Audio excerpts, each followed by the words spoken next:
4 महीने श्री रघुनाथ जी प्रवर्षण पर्वत पर कुमार लक्ष्मण के साथ विराजते हैं।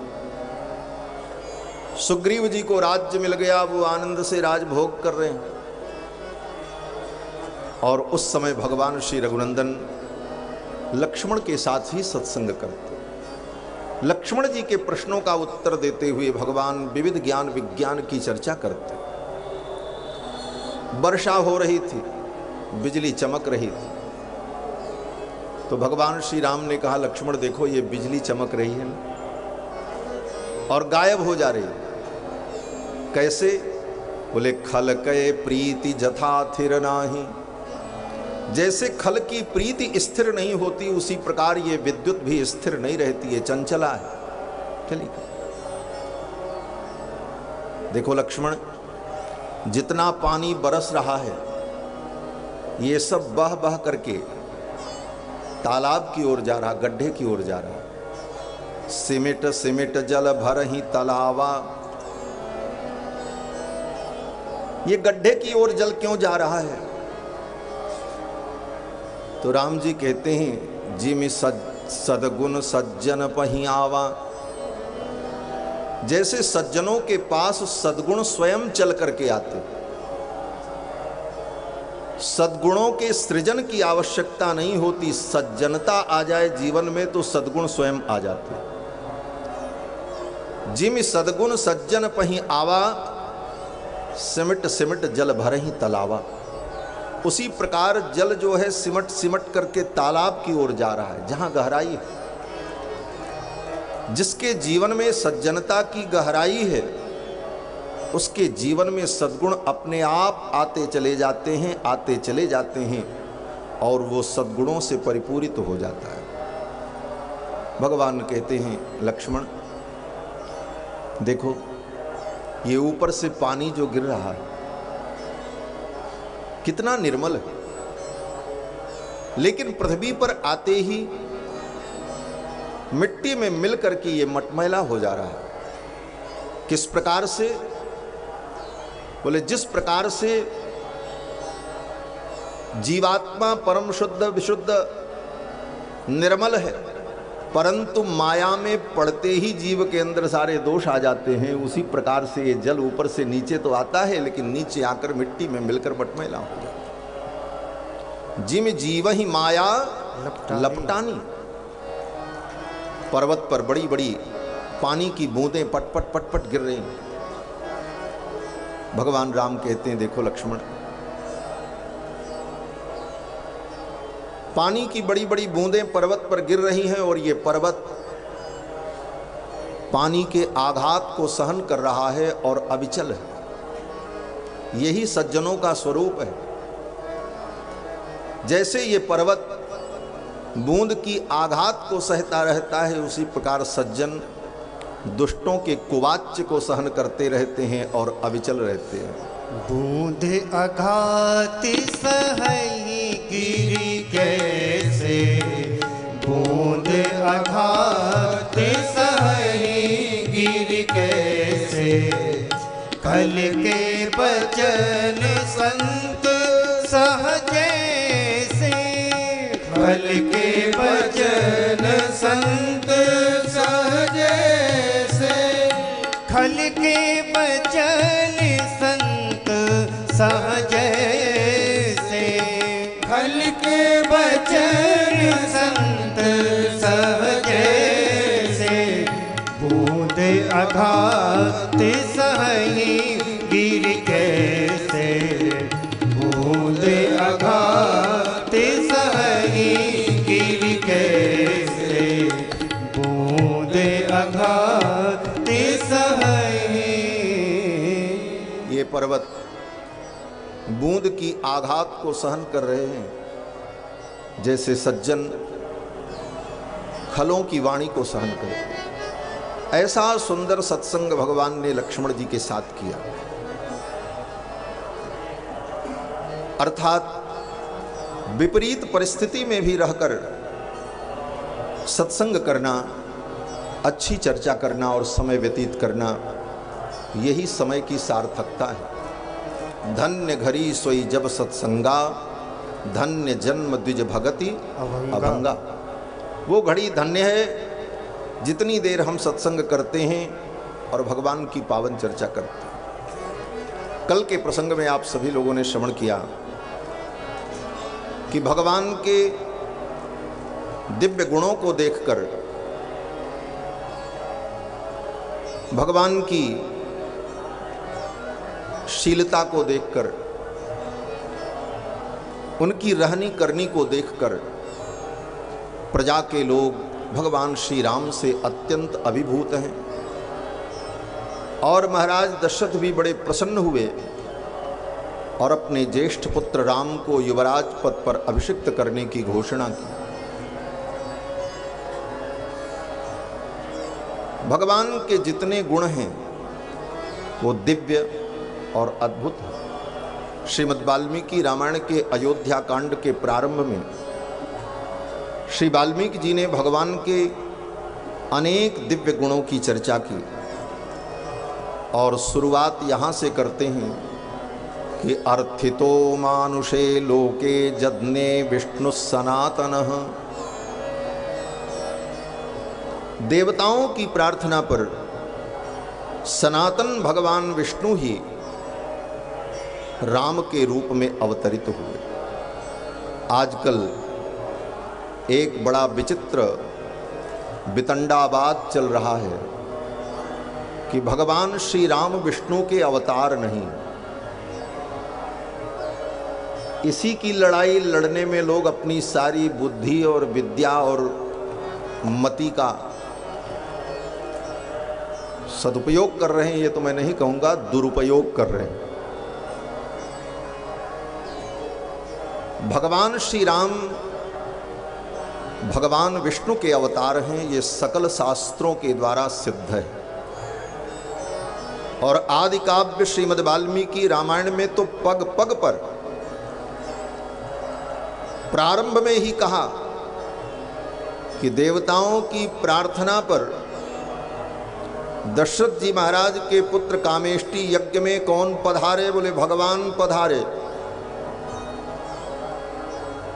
वैनतेयम समारोह्य पीतवासा जगतपति, पीतांबर धारण किए हुए जगतपति भगवान विष्णु पधारे। शंख चक्र गदा पाणि, शंख चक्र गदा पद्म धारण किए। और फिर भगवान विष्णु ने देवताओं से कहा कि हम इनके पुत्र बनने जा रहे हैं। 4 रूपों में प्रकट हुए। बालकांड जब समाप्त हुआ तो परशुराम जी आए। कल की कथा में मैंने निवेदन किया था। तो परशुराम जी ने भी जब भगवान को वो वैष्णव धनुष दिया, परशुराम जी के पास जो धनुष है वो धनुष वैष्णव धनुष है। उसका नाम है परपुरंजय। और वैष्णव धनुष लेकर के परशुराम जी इसीलिए आए कि ये धनुष मैं राम जी को दूंगा। राम जी ने अगर इस धनुष पर प्रत्यंचा चढ़ा दी, इसका मतलब वो भगवान विष्णु है, क्योंकि ये वैष्णव धनुष है।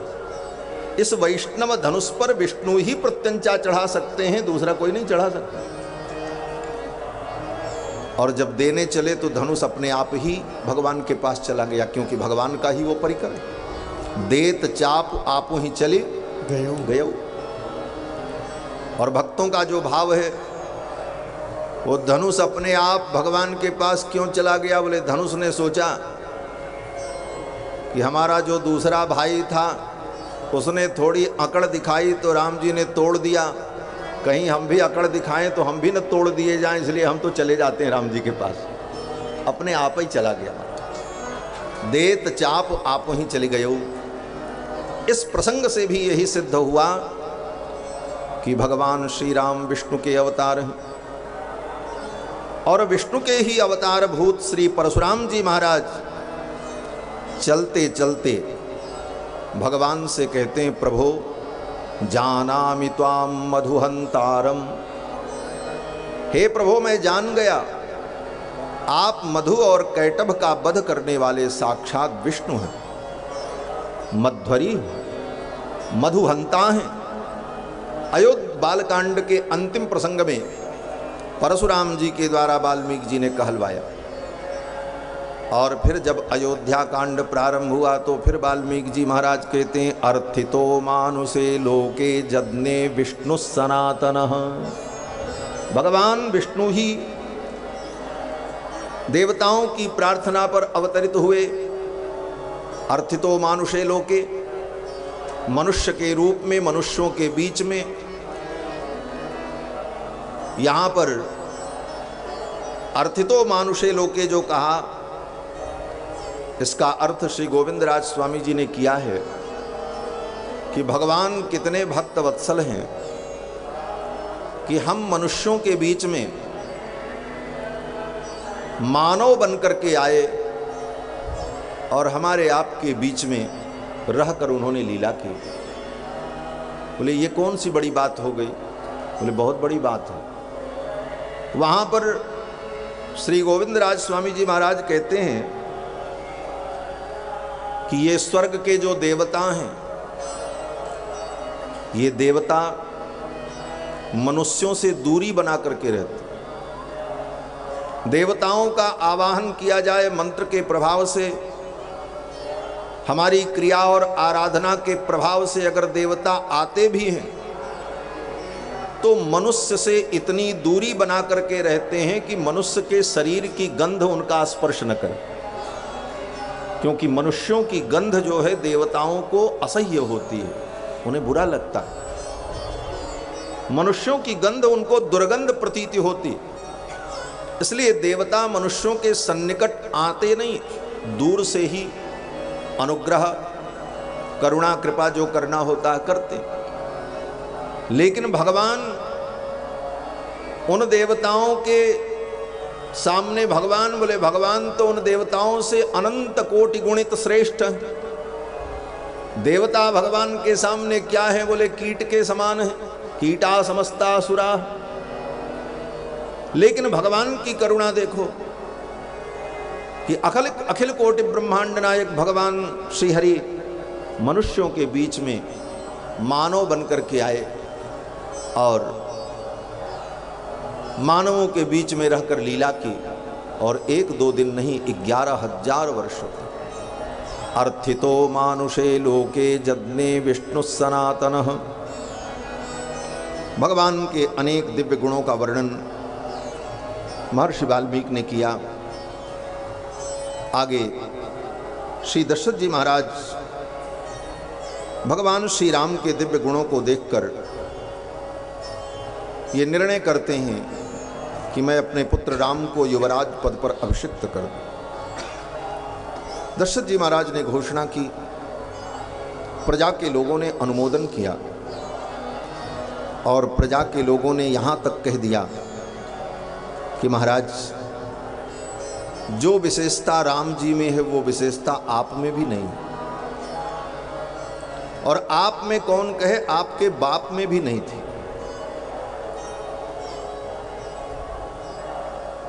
और आपके बाप की बात कौन करे, आपके बाबा जी में भी वो विशेषता नहीं थी। और एक एक पीढ़ी में कहाँ तक गिनाऊं? प्रजा के लोगों ने कहा आपके कुल में, इक्ष्वाकु के कुल में जितने राजा हुए उन सभी राजाओं में वो गुण नहीं थे जो गुण रघुनंदन में विद्यमान है। मुक्त कंठ से लोगों ने राम जी की प्रशंसा की।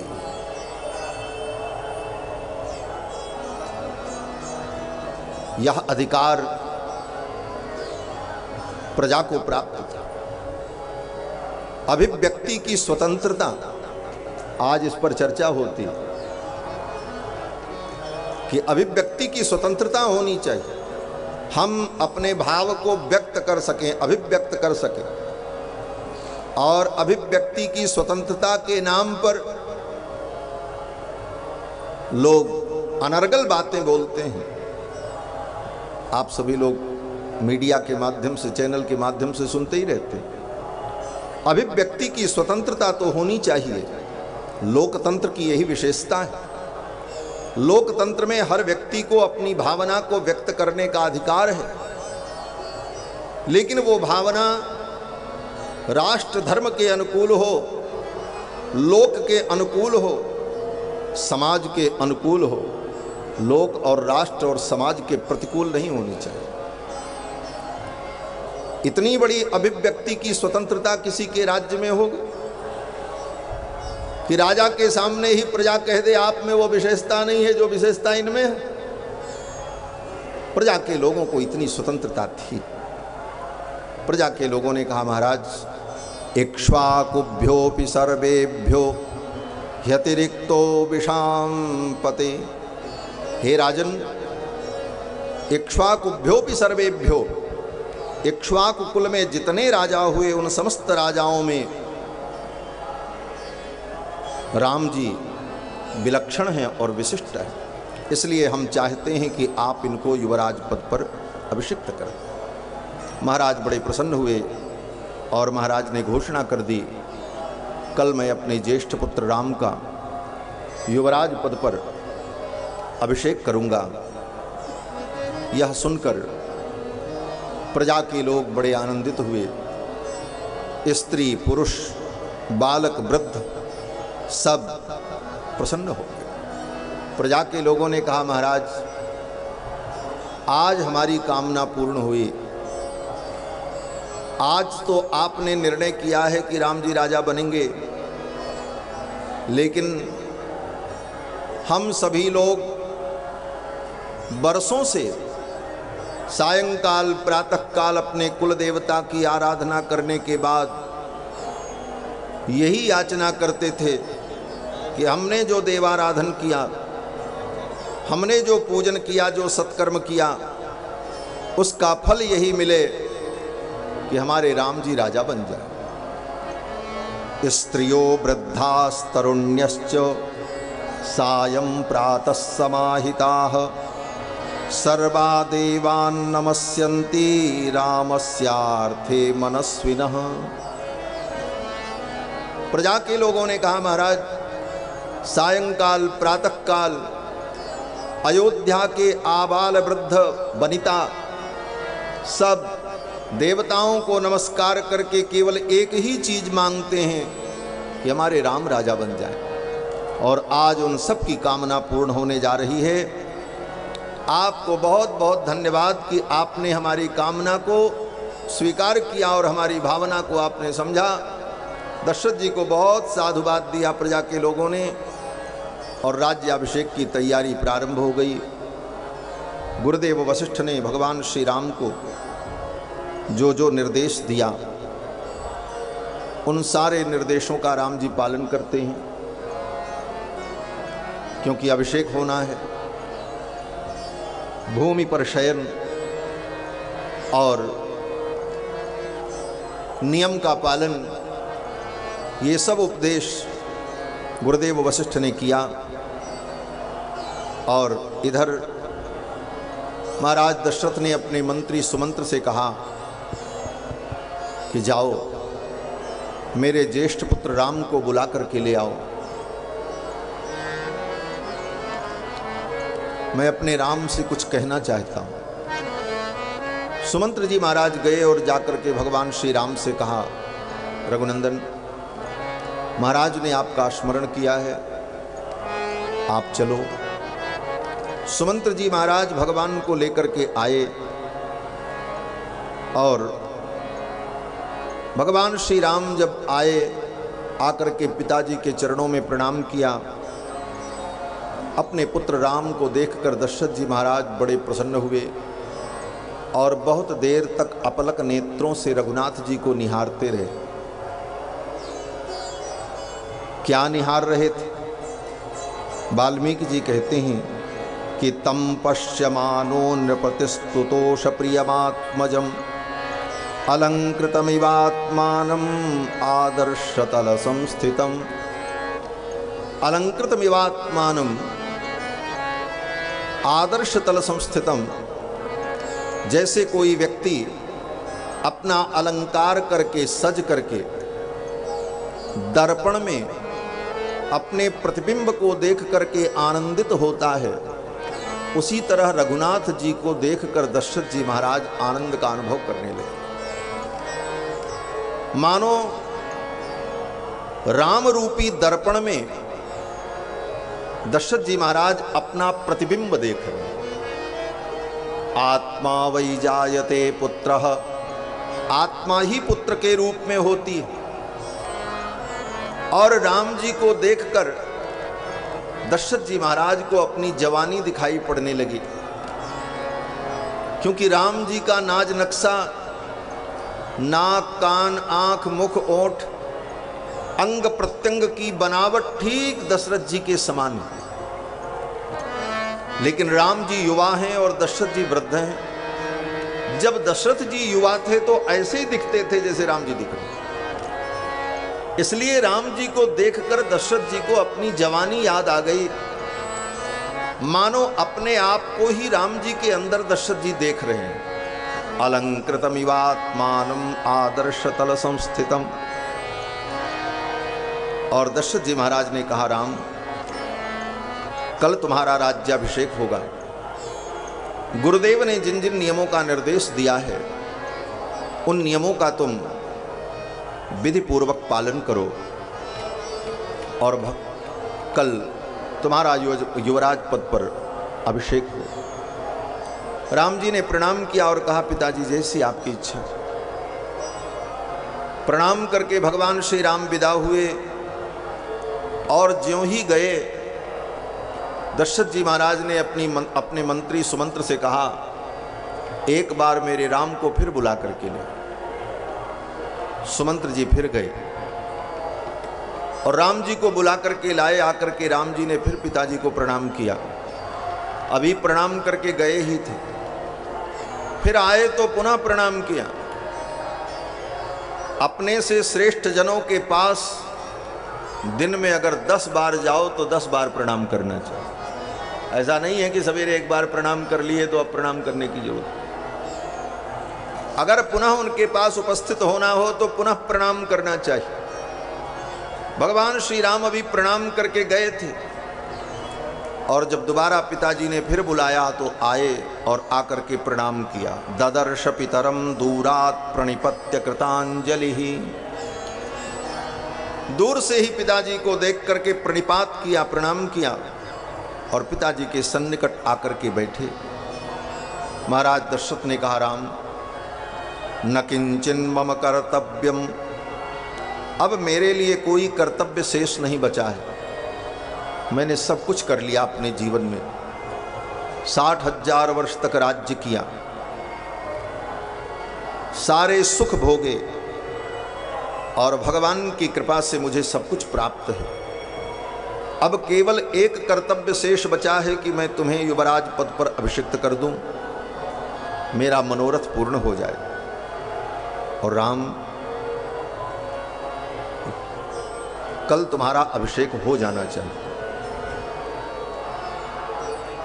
भगवान ने कहा, पिताजी जब आपने संकल्प किया है तो होगा ही। दशरथ जी ने कहा, राम अपिचाद्या शुभान राम स्वप्नान पश्यामि राघव। हे राम, आजकल मैं बहुत भयानक स्वप्न देखता हूं, मुझे नींद नहीं आती। दशरथ जी कहते हैं, रात्रि में मुझे नींद नहीं आती, बड़े भयानक स्वप्न होते हैं। मैंने दैवज्ञों को बुलाया, जन्म पत्रिका दिखाई तो दैवज्ञों ने, ज्योतिषियों ने पत्रिका को देख करके यही कहा, आवेदयन्ति दैवज्ञाः सूर्यांगारक राहुभिः। दैवज्ञों ने, ज्योतिषियों ने हमारी पत्रिका को देखा और उन्होंने कहा, महाराज आपकी कुंडली में, आपकी जन्म पत्रिका में सूर्य, मंगल और राहु, ये 3 पापग्रह मार्केश का योग बना रहे हैं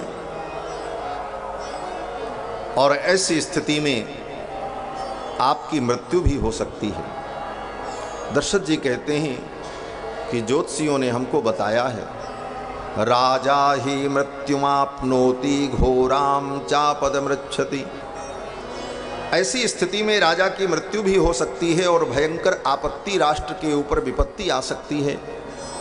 इसलिए राम, अब विलंब करना ठीक नहीं है, कल कैसे भी तुम्हारा राज्याभिषेक हो जाए। दशरथ जी ने कहा, राम अगर तुम्हारे मन में यह है कि भरत यहां पर नहीं है, शत्रुघ्न नहीं है और ये राज्याभिषेक का उत्सव हो रहा है, तो इसकी चिंता मत करो। विप्रोषितश्च भरतो यावदेव पुरादितः। दशरथ जी को पहले से ही आशंका थी, जो आगे घटना हुई उसकी आशंका दशरथ जी को पहले ही हो गई थी, क्योंकि महारानी केकई से जब भक्त दशरथ जी का विवाह हुआ तो महारानी केकई के पिता ने यह शर्त रख दी थी कि मेरी बेटी का जो पुत्र होगा वही आपका उत्तराधिकारी होगा। तब तक कौशल्या जी के द्वारा और सुमित्रा जी के द्वारा कोई पुत्र हुआ नहीं था। तो दशरथ जी ने सोचा कोई बात नहीं, ये मेरा तीसरा विवाह हो रहा है, शायद इन्हीं से कोई संतान उत्पन्न हो, और जो संतान पहले उत्पन्न होगी वही ज्येष्ठ होगी, और हमारे कुल की परंपरा है ज्येष्ठ पुत्र ही सिंहासन का अधिकारी होता है। यह सोचकर दशरथ जी महाराज ने वचन दे दिया था। लेकिन आने के बाद, कालांतर में यज्ञ होने के बाद जब तीनों माताएं अंतर्वतनी हुई तो ज्येष्ठ पुत्र के रूप में भगवान श्री राम प्रकट हुए, कौशल्यानंद वर्धन। तो कहीं न कहीं दशरथ जी के मन में ये बात थी कि मैंने केकई को वचन दिया था, अगर केकई इस बात पर अड़ गई और उनके पिता भी अड़ गए कि मेरे पुत्र को ही उत्तराधिकार प्राप्त हो, तो ये स्थिति आ सकती है। इसीलिए संकेत में दशरथ जी महाराज कहते हैं राम जी से कि विप्रोषितश्च भरतो यावदेव पुरादितः। जब तक भरत यहां से दूर हैं तब तक ही तुम्हारे राज्याभिषेक का उत्तम काल है। तावदेवा भी सिच्यन्ते प्राप्त कालो मतो मम। दशरथ जी कहते मेरे अनुसार तुम्हारे राज्याभिषेक का उत्तम काल यही है कि भरत जब तक मामा के घर में है तब तक यहां तुम्हारा राज्याभिषेक हो जाए। भगवान श्री राम ने सुन लिया।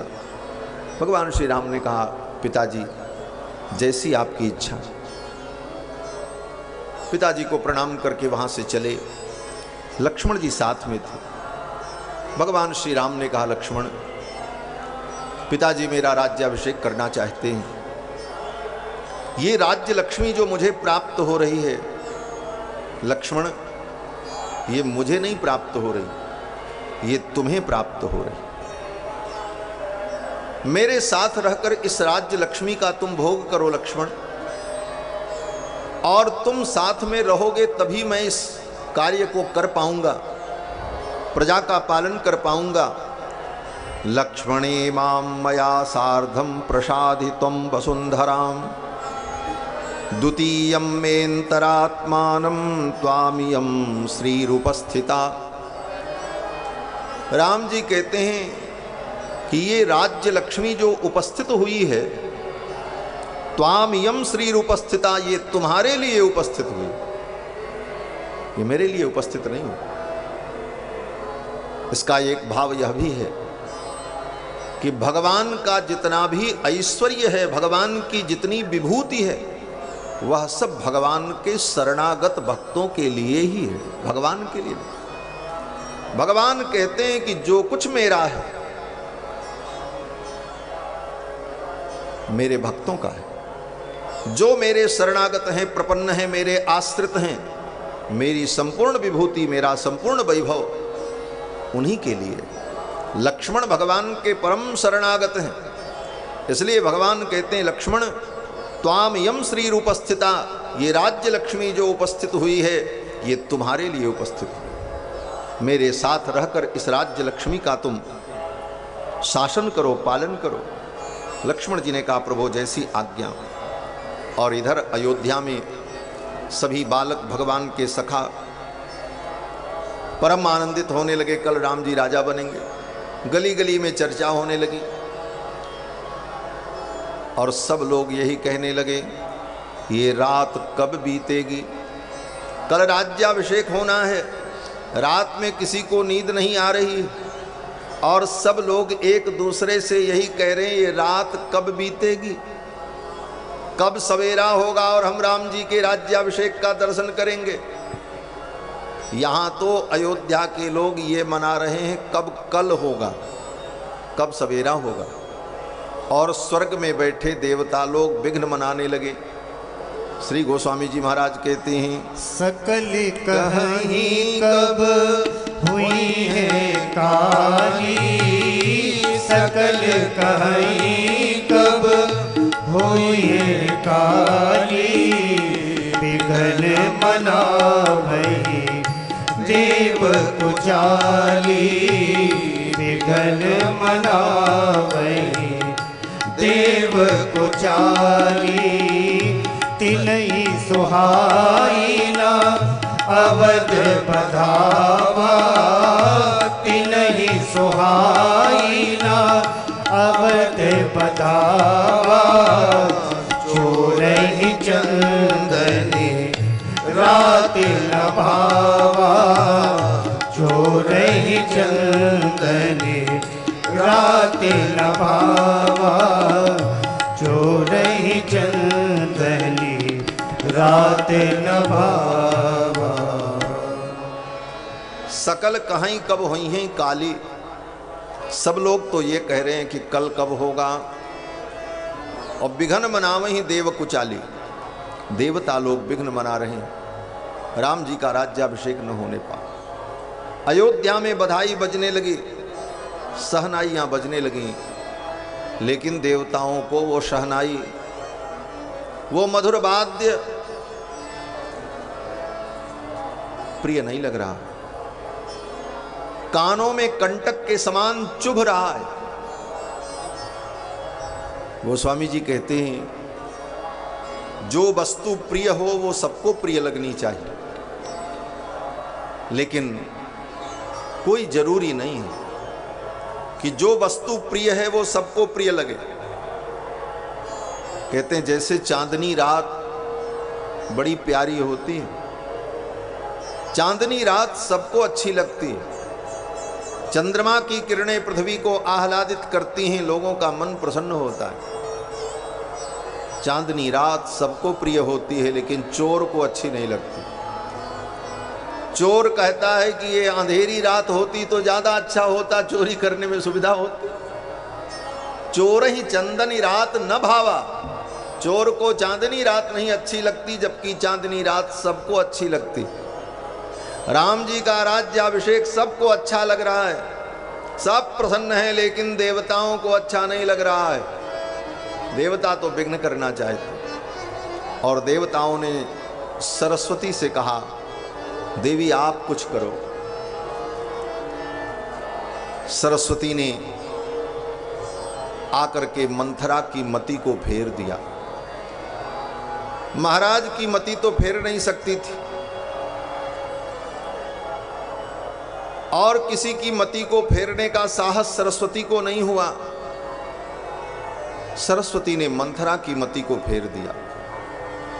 श्री गोस्वामी जी महाराज कहते हैं कि नाम मंथरा मंदमति दासी कैकेयी केरी, अजस पिटारी ताहि कर गई गिरामति फेरी। सरस्वती ने मंथरा की मति को फेर दिया। संजोग से किसी कारण से मंथरा महल के ऊपर चढ़कर कुछ कर रही थी, कुछ देखने गई थी, और प्रासाद के ऊपर से मंथरा ने जब नगर को देखा तो नगर सजाया जा रहा था, चारों तरफ दीपस्तंभ लगाए जा रहे थे, पताकाएं लग रही थीं, लोगों के घर में बंधनवार बांधे जा रहे थे, राष्ट्रमार्ग को सिंचित किया जा रहा था, पुष्प की पंखुड़ियां बिछाई जा रही थीं, आने वाले दर्शकों को किसी प्रकार की कोई कठिनाई न हो ऐसी सारी व्यवस्थाएं की जा रही थीं। ये सब देख करके मंथरा तो चकाचौंध हो गई। मंथरा सोचने लगी ये सब क्या हो रहा है, इतनी बड़ी तैयारी किस लिए हो रही है, और अयोध्या में, और मुझे पता नहीं। अयोध्या में कुछ भी होने वाला हो तो सबसे पहले मंथरा को पता चलता था। क्यों? बोले जो कुछ होगा वो निर्णय महाराज करेंगे, और महाराज जो कुछ निर्णय करेंगे वो निर्णय महाराज अपने सभा में अपने मंत्रियों के बीच में बाद में बताएंगे। पहले महारानी कैकेयी से सलाह करेंगे, और कैकेयी से सलाह करने के बाद महारानी कैकेयी को बताने के बाद ही मंत्रिमंडल में वो बात महाराज रखते थे। और कैकेयी जब जान जाती थी तो कैकेयी के द्वारा मंथरा को पहले पता लगता। किसी को पता चले न चले, लेकिन मंथरा को प्रथम जानकारी होती थी। मंथरा ने सोचा आज तक अयोध्या में कुछ भी हुआ तो पहले मुझे जानकारी हुई, और आज इतनी बड़ी तैयारी हो रही मुझे पता नहीं है। मंथरा को लगा कि ये तो मेरा अपमान है, मुझे पता नहीं चला और इतनी बड़ी तैयारी हो रही, क्या बात है। तब तक मंथरा ने देखा महारानी कौशल्या ब्राह्मणों को दान कर रही थी, अपने दास दासियों को बहुमूल्य वस्तुएं दे रही थी प्रसन्नता पूर्वक। मंथरा ने आकर के पूछा, महारानी आप इतनी प्रसन्न हो, क्या बात है? आज खूब लुटा रही हो, दे रही हो, दान कर रही हो, क्या कारण है? महारानी कौशल्या ने कहा, मंथरे पता नहीं है, कल महाराज मेरे पुत्र राम का युवराज पद पर अभिषेक करेंगे। अपने राम की मंगल कामना के लिए मैं दान कर रही हूं, ब्राह्मणों का समादर कर रही हूं। यह सुन करके मंथरा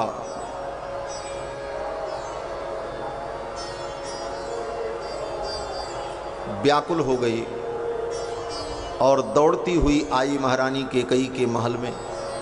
सादह्यमाना क्रोधेन मंथरा पापदर्शिनी, पापदर्शिनी मंथरा क्रोध में दंदह्यमान हो गई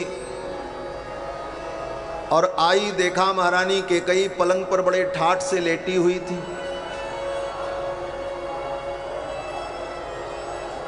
तकिए का टेक लगाकर, थोड़ा हाथ का सहारा लेकर महारानी कैकेयी धवल पर्यंक पर लेटी हुई थी और कुछ सोच रही थी, मगन थी।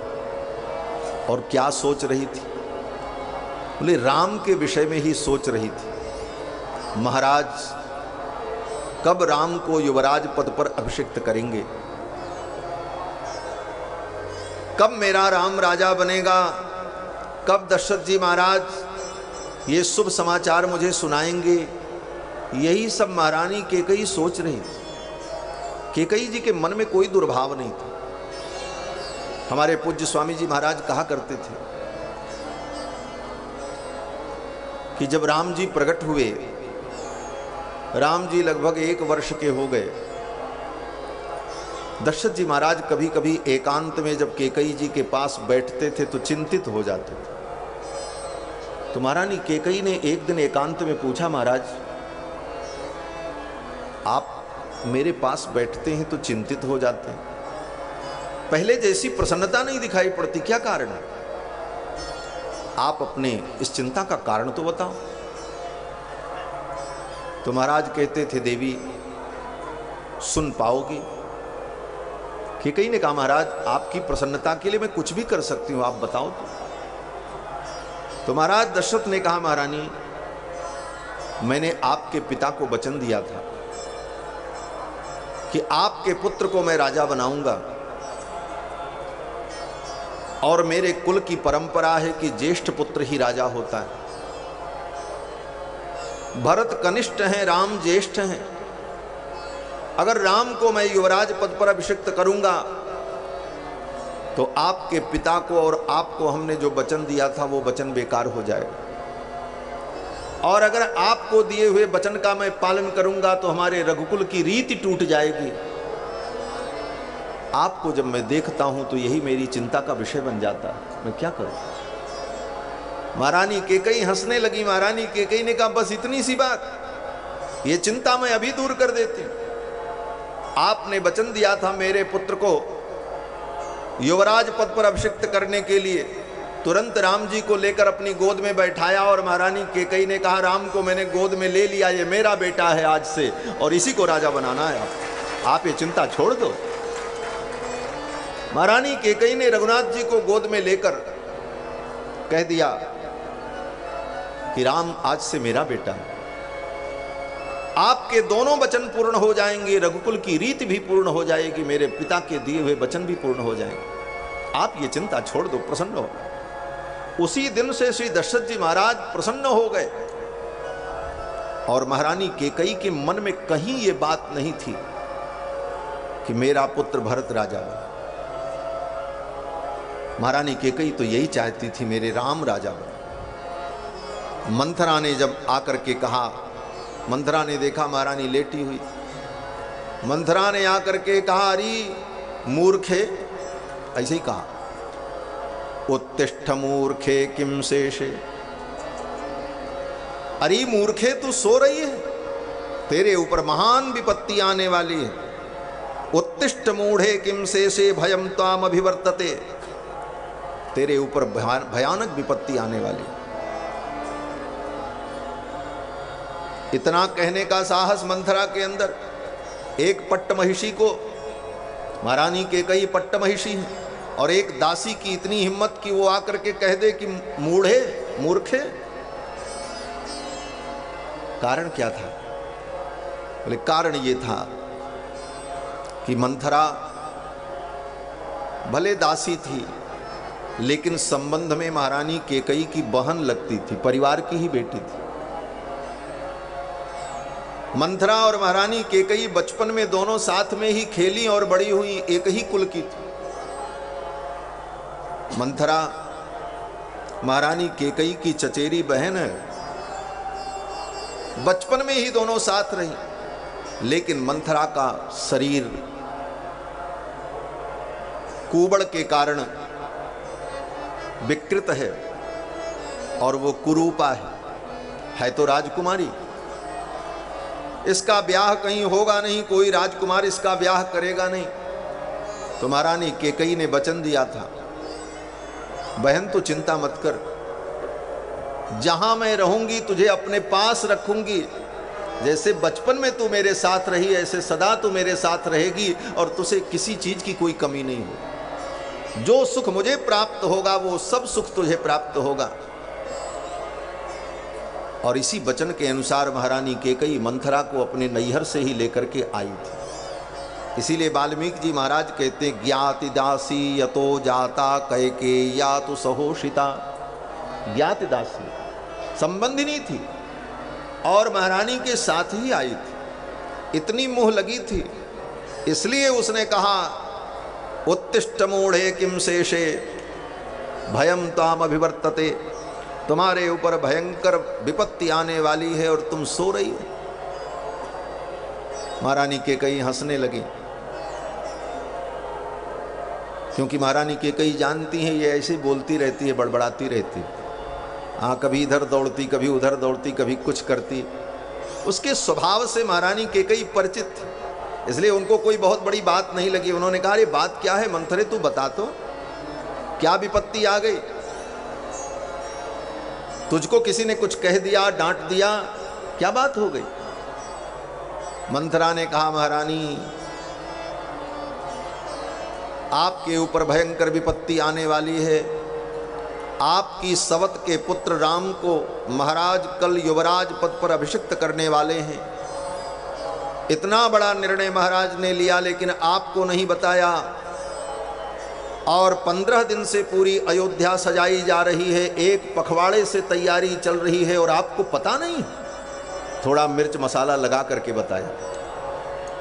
जो ऐसा काम करने वाले लोग होते हैं कुछ अपने तरफ से भी थोड़ा मिलाते हैं ना, तब वो बात सजती है। वो बड़े ही अच्छे ढंग से मंथरा ने कहा कि 15 दिन से तैयारी चल रही है, एक पक्ष बीत गया, और आपको पता नहीं? महारानी कैकेयी ने जब सुना कि महाराज ने निर्णय किया है कि राम को राजा बनाएंगे, इतना सुनते ही महारानी कैकेयी प्रसन्न हो गई। आके मंथरा ने क्या कहा वो सुना ही नहीं। सवत के पुत्र को राम राजा बनेंगे तो आपके ऊपर विपत्ति आएगी, एक पखवाड़े से अयोध्या सज रही है। इन बातों पर महारानी कैकेयी ने ध्यान नहीं दिया। उनको तो इतना ही सुनने में आया कि हमारे राम कल राजा बनेंगे, और इतने में ही महारानी कैकेयी इतनी प्रसन्न हो गई। दिव्याभरणम तस्यै कुब्जायै प्रददौ शुभाम। उसी समय अपने गले का नौलखा हार निकाला महारानी कैकेयी ने, और बड़े ही स्टाइल से निकाल कर ऐसे घुमा करके और कहा, ले मंथरे, तूने ऐसा शुभ समाचार सुनाया है, मेरे राम राजा बनेंगे। इससे शुभ समाचार और क्या हो सकता है? और बताओ, मैं तुम्हें क्या दूं? और कुछ मांगना चाहती हो तो मांग लो। और मंथरे, तूने जो ये कहा कि राम राजा बनेंगे, तुम्हारे पुत्र भरत राजा नहीं बनेंगे, तो मंथरा सुन ले, रामेवा भरते नाहं विशेषम नोपलक्ष्ये, रामेवा भरते चाहम विशेषम नोपलक्ष्ये। राम में और भरत में कोई अंतर नहीं है, विशेषम नोपलक्ष्ये। विशेष जो होता है वही तो भेदक होता है, व्यावर्तक होता है। महारानी कैकेयी कहती हैं, रामे वा भरते वा हम विशेषम नोपलक्ष्ये, मेरे राम में और मेरे भरत में कोई अंतर नहीं है। अगर राम राजा बन रहे हैं तो मेरा भरत ही मानो राजा बन रहा है। बरम परम ते प्रददामि तं वृणु। हे मंथरे, तुम्हें और कुछ मांगना है तो मांग लो, ऐसा शुभ समाचार तुमने सुनाया। मंथरा ने देखा, अरे मैंने तो इनके मन में भेद पैदा करना चाहा, लेकिन भेद पैदा नहीं हुआ। तब मंथरा भगवान श्री राम के अंदर दोष का उद्भावन करने लगी, राम जी की कमियां बताने लगी। क्या राम जी के अंदर कमियां हैं? बोले नहीं, राम जी तो सर्वगुण संपन्न है, उनमें कोई कमी हो नहीं सकती। लेकिन मंथरा वर्णन करती है कि राम जी के अंदर ये कमियां हैं, राम जी ऐसे हैं, राम जी ऐसे हैं। ऐसा मंथरा जो कह रही है, इसका तात्पर्य क्या है? कहते हैं मंथरा असूया करने लगी भगवान श्री रघुनंदन की। असूया क्या है? विद्वान जन कहते हैं, गुणेषु दोषा विस्करणम असूया। जहां पर दोष नहीं, गुण ही गुण है, लेकिन उन गुणों में भी जो दोष ढूंढ ले अपनी बुद्धि से, जबरदस्ती दोष का उद्भावन करे, इसी को असूया कहते हैं। गुणेषु दोषा विस्करणम असूया। भगवान में सारे दिव्य सद्गुण विद्यमान हैं, लेकिन मंथरा उसमें भी दोष का उद्भावन करने लगी। मंथरा ने कहा, महारानी कुछ भी हो, राम तुम्हारे सवत के पुत्र हैं, जिस दिन वो राजा बन जाएंगे तुम्हारे पुत्र भरत को देश से निकाल देंगे। देशांतरम नाययिता, तुम्हारे पुत्र भरत को देश से निकाल देंगे। महारानी कैकेयी ने कहा, देश से निकाल देंगे? ये सारी पृथ्वी तो रघुवंश के राजाओं की है, कहीं भी भरत रहेगा, कहीं का राजा बना देंगे भरत को। तब मंथरा ने दूसरी बात कही। मंथरा ने कहा, लोकांतरमथापि वा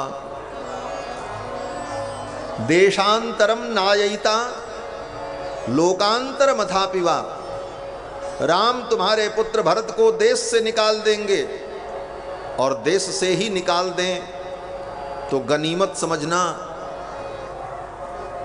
ये भी हो सकता है कि राम तुम्हारे पुत्र भरत को इस लोक से ही कहीं किसी और लोक में भेज दे। लोकांतर मथापिवा, प्रकारांतर से मंथरा कहती है कि तुम्हारे पुत्र भरत को राम विष दे देंगे, मरवा देंगे, उनका मर्डर करा देंगे, लोकांतर में भेज देंगे। लोकांतर मथापिवा। और देखो महारानी, भरत आपके पुत्र हैं, लेकिन आपका अपने पुत्र भरत के प्रति उतना प्रेम नहीं है जितना प्रेम राम के प्रति। और इसका कारण क्या है? मंथरा कहती है कि सन्निकर्षाच्च सौहार्दम जायते स्थावरेष्विव। सन्निकर्षाच्च सौहार्दम जायते अस्थावरेष्वपि। जिसके सन्निकट व्यक्ति रहता है उसी से प्रेम होता है। जड़ वस्तु भी व्यक्ति के सन्निकट रहती है तो व्यक्ति का उस जड़ वस्तु से भी प्रेम हो जाता है। वो वस्तुएं नष्ट हो जाएं तो उसे पीड़ा होती। जो सन्निकट रहता है उसी से प्रेम होता है। महारानी, आपके पुत्र भरत आपसे दूर हो गए, 12 वर्ष से वो ननिहाल में। इस कारण से आपका आपके पुत्र के प्रति प्रेम जो था वो समाप्त हो गया। और राम यहां आपके सन्निकट थे, इसलिए राम के प्रति आपका अनुराग दृढ़ हो गया। ये प्रकृति का नियम है। सन्निकर्षाच्च सौहार्दम जायते। सन्निकट होने पर ही सौहार्द होता है, प्रेम होता है। दूर चले जाने पर प्रीति कितनी भी अच्छी हो, लेकिन वो प्रीति धीरे धीरे घट जाती है। इसी लोगों ने कहा है, प्रीति घटे परदेश बसे थे। बहुत प्रेम हो, उस प्रेमी के बिना हम रह न सकें, उसके लिए हम व्याकुल रहें, लेकिन कई दिन, अगर वो बहुत दिनों के लिए दूर चला जाए तो 2 दिन, 10 दिन, 25 दिन, 50 दिन व्यक्ति रो धो करके संतोष कर लेता, फिर गाड़ी चलने लगती, फिर उसके बिना भी काम चलता है। दूर रहने पर प्रीति नष्ट हो जाती। मंथरा ने कहा यही कारण है। और महारानी, राम राजा बनेंगे तो महारानी कौशल्या राजमाता बनेंगी। और महारानी कौशल्या राजमाता बनेंगी, वो तुम्हारी सवत है। और फिर तुमको अपने सवत की सेवा करनी पड़ेगी। तुम कौशल्या की दासी बनोगी। आज आप महारानी बनकर के महल में सुख भोगो, लेकिन जिस दिन राम राजा बनेंगे, महारानी कौशल्या राजमाता बनेंगी और तुम उनकी नौकरानी बनोगी। ये महल का ठाट बाट छूट जाएगा। जहां सर्वेंट क्वार्टर्स बने हुए हैं वहीं पर कमरा अलाट हो जाएगा। जहां मैं रहती हूं पड़ोस में, वहीं तुम भी रहोगी। मंथरा ने कहा, महारानी ये सब राजपाट आपका चला जाएगा। सवत ने कभी सवत के सुख को देखा है? मंथरा कहती है कि कद्रु विनित ही दीन दुख तुम्हें कौशिला देव। कद्रु ने विनिता को दुख दिया, उसी प्रकार कौशल्या तुमको दुख देगी। और तुम अपने सौत की नौकरानी बनकर के रहोगी। ये सब बातें जब मंथरा ने कही तो महारानी कैकेयी की मति में भ्रम उत्पन्न हो। कहते हैं, देखो, किसी का मन कितना भी निर्मल हो, निष्पाप हो, लेकिन बार बार बार बार उसकी मति में कोई बात पिरोई जाए तो आज नहीं कल उसमें भेद पैदा हो जाता है। कौन कुसंगत पाए नसाई। इसी प्रसंग में गोस्वामी जी इस चौपाई को कहते हैं, कौन कुसंगति पाई नसाई, रही न नीच मते चतुराई। कौन कुसंगति पाई नसाई, रही न नीच मते चतुराई को न कुसंगति। कुसंग का प्रभाव बड़े से बड़े बुद्धिमान व्यक्ति को भी विचलित कर देता है। मंथरा ने महारानी कैकेयी की मति को फेर दिया। महारानी कैकेयी ने कहा, मंथरे अब तो कुछ हो भी नहीं सकता, महाराज ने घोषणा कर दी है और कल ही राज्याभिषेक हो जाएगा। इतनी शीघ्रता में अब तो कुछ किया भी नहीं जा सकता। मंथरा ने कहा, महारानी अभी बहुत कुछ हो सकता है। अगर आप मेरी बात मानो तो आपके पुत्र भरत राजा होंगे और आप राजमाता बनोगी, सब कुछ बदल जाएगा। मंथरा ने कहा, कैसे? ओ कैकेयी ने कहा, कैसे? मंथरा ने कहा, महाराज ने आपको 2 वरदान देने के लिए कहा था, आप कभी कभी चर्चा करती थी। आज उन्हीं 2 वरदानों को मांगने का समय आ गया। एक वरदान में अपने पुत्र भरत के लिए अयोध्या का राज्य मांग लो और दूसरे वरदान में राम के लिए 14 वर्ष का वनवास मांग लो। मंथरा ने कहा, नहीं नहीं। कैकेयी ने कहा, नहीं नहीं मंथरे, एक ही वरदान से काम चल जाएगा। भरत के लिए मैं राज्य मांग लूं, राम भी अयोध्या में रहे। हृदय में जो राम जी के प्रति कैकेयी महारानी का प्रेम, वो प्रेम फिर उमड़ पड़ा। महारानी कैकेयी ने कहा, नहीं, राम भी अयोध्या में रहे, भरत राजा हो जाए बस, और क्या करना। मंथरा ने कहा, महारानी ऐसी भूल मत करना। अगर भरत राजा हो भी गए और राम अयोध्या में रहे तो कभी भी प्रजा भरत को राजा के रूप में स्वीकार नहीं कर पाएगी। राम जी के गुणों के सामने भरत की महिमा सिद्ध नहीं हो पाएगी और प्रजा का जो अनुराग राम जी के प्रति है वो अनुराग भरत के प्रति नहीं होगा, इसलिए भरत का राज्य स्थिर नहीं रहेगा। महारानी कैकेयी ने कहा, तब मंथरा ने कहा, कम से कम 14 वर्ष के लिए राम अयोध्या से दूर चले जाएं।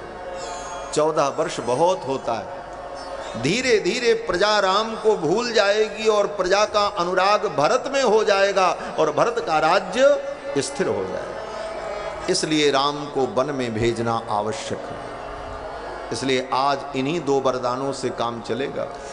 दुहि वरदान भूप सन थाती, मांगहु आज जुड़ा बहु छाती। दुहि वरदान भूप सन थाती, मांगहु आज जुड़ा बहु छाती। सुतहि राजेरा मई बनवासु, तेहु लेहु सब तेहु लासु। सुतहि राजेरा मई बनवासु, तेहु लेहु सब तेहु लासु। भूपति राम शपथ जब करही, तब मांगे जेहि बचन न करही। भूपति राम शपथ जब करही, तब मांगे जेहि बचन न करही। दुई वरदान भूप सन थाती, मांगहु आज जुड़ा बहु छाती। दुई वरदान। कैकेयी ने कहा, मंथरा ने कहा कि वो 2 वरदान जो हैं, आज वही 2 वरदान मांगने का समय आ गया है। एक वरदान में भरत के लिए राज्य और दूसरे वरदान में राम के लिए 14 वर्ष का वनवास। यही आप महाराज से मांग लो, लेकिन पहले मत कहना। जब महाराज अपने प्रिय पुत्र राम की शपथ ले लें कि हे महारानी, आप जो मांगोगी मैं दूंगा। मैं अपने पुत्र राम की शपथ लेता हूं, तब अपने मन की बात कहना। ये सब मंथरा ने महारानी कैकेयी को सिखाया। महारानी कैकेयी बड़ी प्रसन्न हुई। महारानी कैकेयी ने कहा, मंथरा, महाराज ने निर्णय कर दिया, मंत्रियों ने समर्थन कर दिया, प्रजा को पता चल गया, सारी तैयारी हो गई, लेकिन इन बड़े बड़े बुद्धिमान नीतिज्ञ, राजनीति के मर्म को जानने वाले लोगों की राजनीति को भी तुमने अपनी बुद्धि से फेल कर दिया। तुम इतनी बुद्धिमान हो, आज मुझे पता चला। और सोचने वाली बात है, मंथरा ने ऐसी जुक्ति लगाई कि उस जुक्ति के सामने किसी की जुक्ति काम नहीं करेगी। महारानी कैकेयी कहती, मंथरा तू इतनी बुद्धिमान है, आज मुझे पता चला, आज मुझे समझ में आया, तेरे पीठ पर ये जो कुबड़ निकला हुआ है, ये कुबड़ नहीं है, ये बुद्धि का खजाना है, इसी में सब बुद्धि भरी हुई है। यही महारानी कैकेयी ने कहा मंथरा कि मंथरे, ये तेरा जो कुबड़ है, तदेव अस्थगो यद दीर्घम रथघोणमिवायतम, तेरे पीठ पर ये जो रथघोणमिवायतम, रथ के धुरे के समान लट्टू जैसा तेरे पीठ पर ये जो कुबड़ निकला है, ये क्या है? बोले मतय क्षत्र विद्याश्च, सारी मतियां, क्षत्रियों की विद्याएं, राजधर्म, राजनीति, ये सब इसी के अंदर भरी है। और हे मंथरा, अगर तेरी बात सत्य हो गई, मेरा भरत राजा बन गया, तो मैं वचन देती हूं, अत्र ते हम प्रमोक्ष्यामि मालाम कुब्जे हिरण्मयीम, अभिषिक्ते च भरते राघवे च वनं गते। हे मंथरा, अगर तेरी युक्ति काम कर गई, मेरा भरत राजा बन गया और राम वन में चले गए, तो मंथरा तू चिंता मत करना, तेरे इस कुबड़ को मैं सोने की माला पहनाऊंगी, शुद्ध 24 कैरेट का सोना। हाँ, ये सब लिखा है यहां। जातेन सुवर्णेन सुनिष्टप्तेन सुंदरी, सुंदर शुद्ध सोने की माला बनवा करके तेरे इस कुबड़ को पहनाऊंगी, और तेरे इस कुबड़ पर चंदन लगाऊंगी, इसकी पूजा करूंगी। चंदनम समर्पयामी, अक्षतम समर्पयामी, पुष्पम समर्पयामी, तेरे कुबड़ की पूजा करूंगी। लेपयिष्यामि ते स्थगुम, सुंदर मलयगिर चंदन में केसर डालकर तेरे इस कुबड़ पर लेप लगाऊंगी। बड़ी प्रशंसा की मंथरा की महारानी कैकेयी ने, और केवल कुबड़ की प्रशंसा नहीं की।